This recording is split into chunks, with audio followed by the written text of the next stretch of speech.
तो चलिए प्रिय बच्चों, आइए आपका read and learn with Ranjit Kumar channel में स्वागत है। आज हम लोग एडग्रेड अभ्यास पुस्तिका का सॉल्यूशन देखेंगे। आज हम लोग एडग्रेड अभ्यास पुस्तिका में कक्षा 6वीं से जो गणित की वर्कशीट है या अभ्यास कार्यक्रम आपको दिया गया है उसे देखेंगे और हल करेंगे।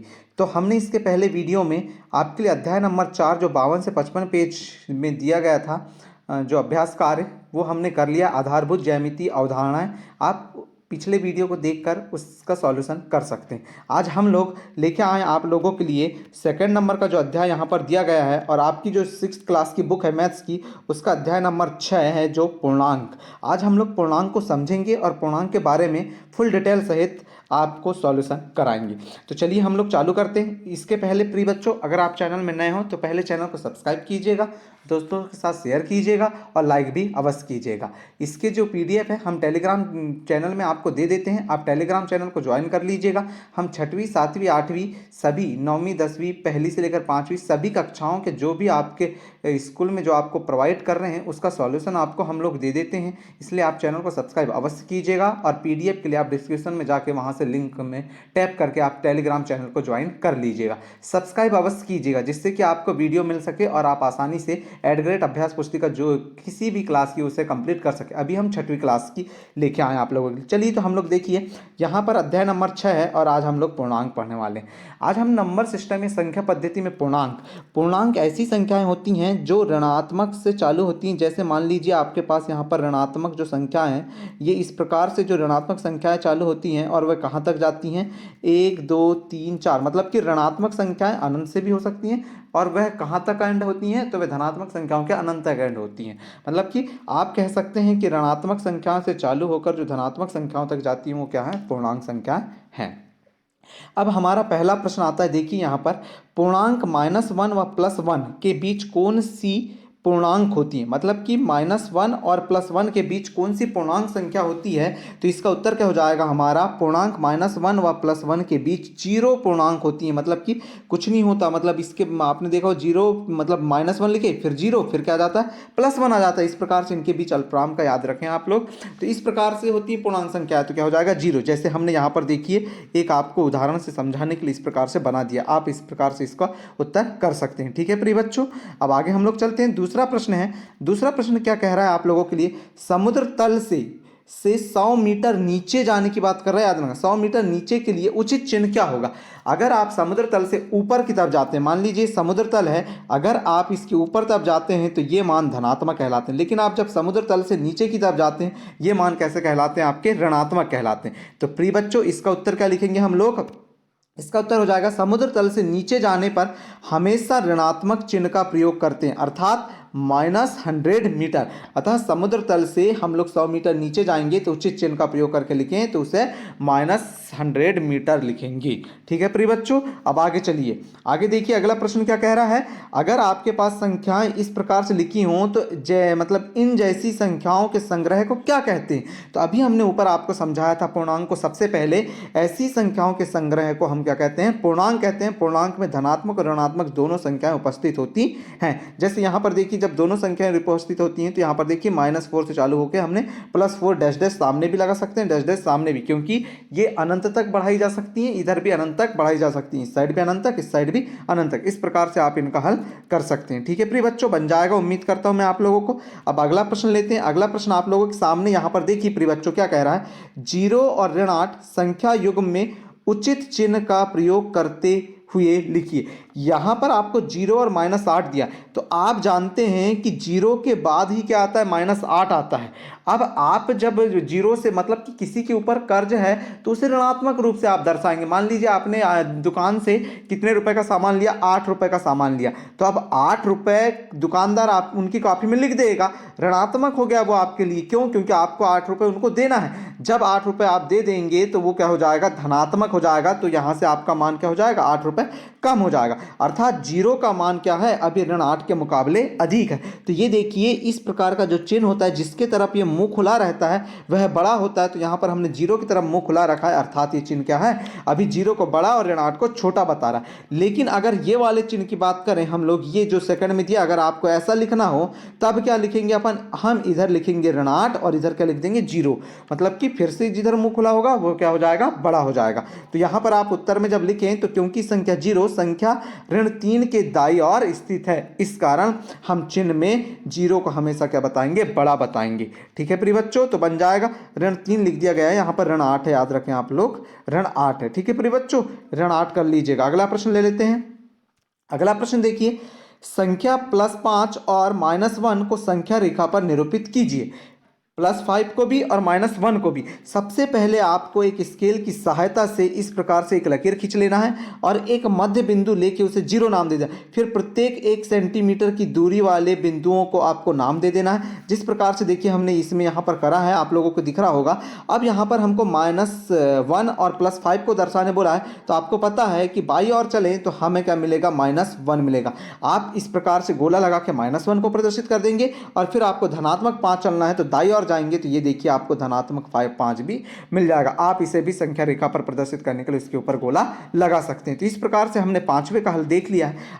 छठवां प्रश्न है अब हमारा आ नंबर का, देखिए -1 और +8 कोष्टक के अंदर लिखा है का मान ज्ञात कीजिए। तो यहाँ पर देखिए हम पहले ही हल कर लेते हैं आ नंबर का, फिर बाद में बा नंबर का हल करेंगे। ये -1 है, फिर ये प्लस है, फिर +8 है। अब इस प्लस का अंदर जब भी गुणा करते हैं इस प्लस के साथ, तो हमेशा कभी चिन्ह परिवर्तन नहीं होता है प्लस का प्लस के साथ गुणा करने पे। तो देखिए हमने क्या लिखा, -1 और ये +8। अब माइनस और प्लस का क्या हो जाता है, हमेशा माइनस हो जाता है, लेकिन बड़ी संख्या सामने देखा जाता है। इन दोनों में से बताना है आपको बड़ी संख्या कौन सी, तो +8 बड़ी संख्या, तो उसके सामने का चिन्ह देखिए यहाँ पर कुछ नहीं तो क्या हो जाता है प्लस।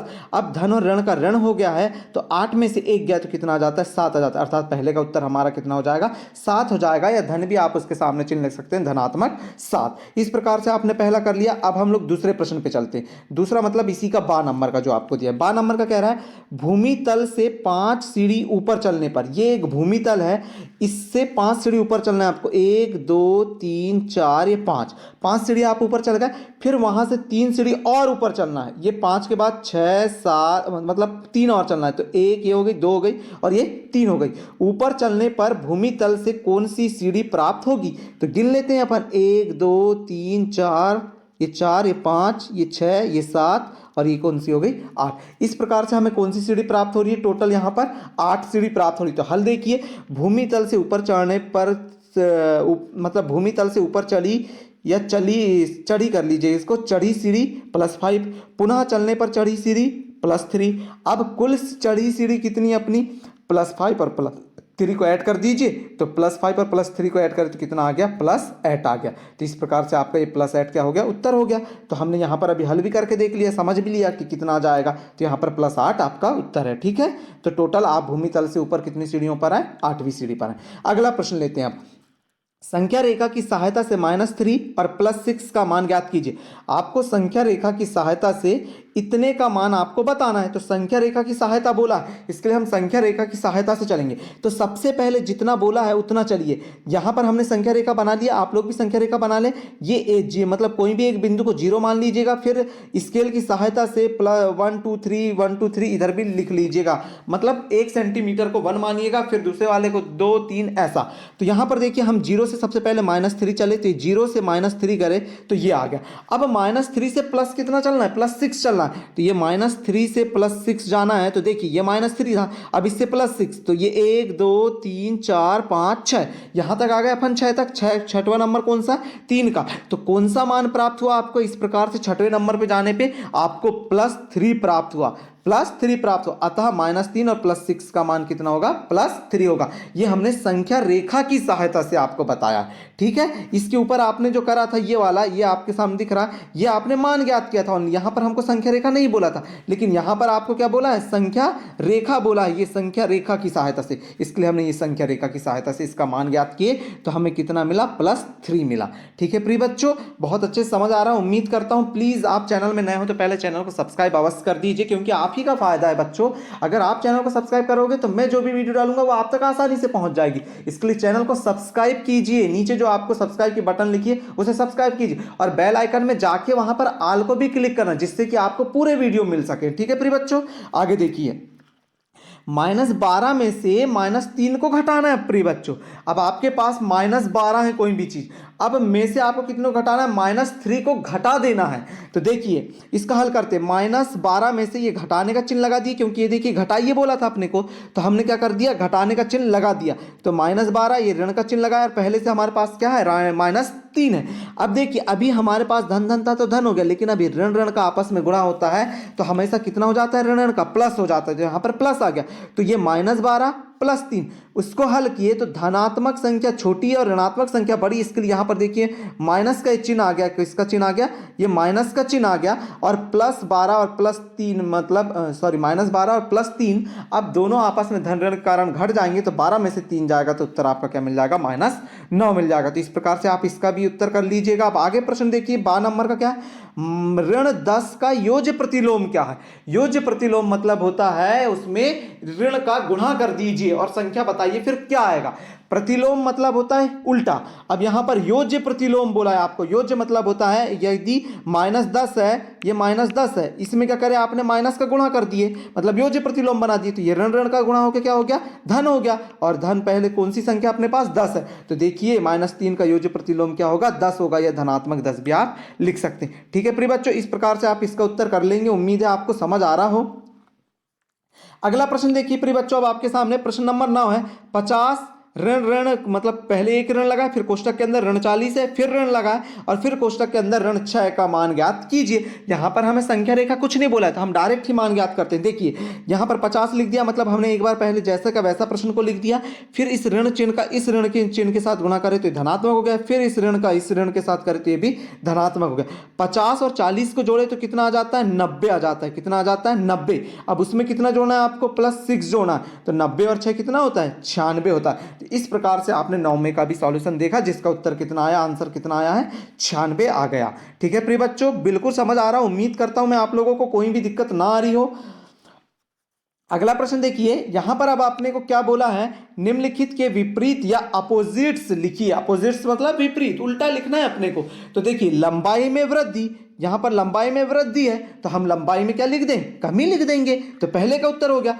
30 किलोमीटर दक्षिण की जो दिशा जाता है तो दक्षिण का उल्टा क्या होता है, उत्तर होता है। तो 30 किलोमीटर किधर चल जाएगा, उल्टे में, विपरीत में, कि उत्तर दिशा में चल जाएगा। फिर 256 रुपए, 256 रुपए क्या हुई, हानि हुई। तो 256 रुपए का अब क्या हो जाएगा, हानि का उल्टा लाभ। फिर है धनात्मक पूर्णांक, धनात्मक पूर्णांक का क्या हो जाएगा, ऋणात्मक पूर्णांक, धनात्मक पूर्णांक का क्या हो जाता है, ऋणात्मक पूर्णांक। तो इस प्रकार से आपने इस जो 10वें क्वेश्चन था उसका भी सॉल्यूशन देख लिया। ये इस प्रकार से आपने 10वां क्वेश्चन का भी सॉल्यूशन देख लिया। तो इस प्रकार से हमने अभी 56 से लेकर 58 पेज तक की जो वर्कशीट अभ्यास कार्यक्रम है, अभ्यास कार्य दिया था आपको 8 ग्रेड का, 8 ग्रेड अभ्यास पुस्तिका का हमने हल कर लिया। अब हम थोड़े ही देर बाद आपके नया वीडियो अपलोड कर देंगे जहां आपको अगला अध्याय देखने को मिलेगा। इसके लिए आप चैनल में नए हो तो पहले चैनल को सब्सक्राइब कीजिए, दोस्तों के साथ शेयर भी कीजिए और लाइक भी अवश्य कीजिएगा। कोई भी डाउट हो तो कमेंट कीजिए और पूछिए, आपको उसका उत्तर अवश्य मिलेगा। ठीक है, टेलीग्राम चैनल को भी ज्वाइन कीजिए जिससे कि आपको ये पीडीएफ मिल जाए तो आप पीडीएफ भी देख सकते हैं। Thank you for watching student, आपका धन्यवाद चैनल में जोड़ने के लिए।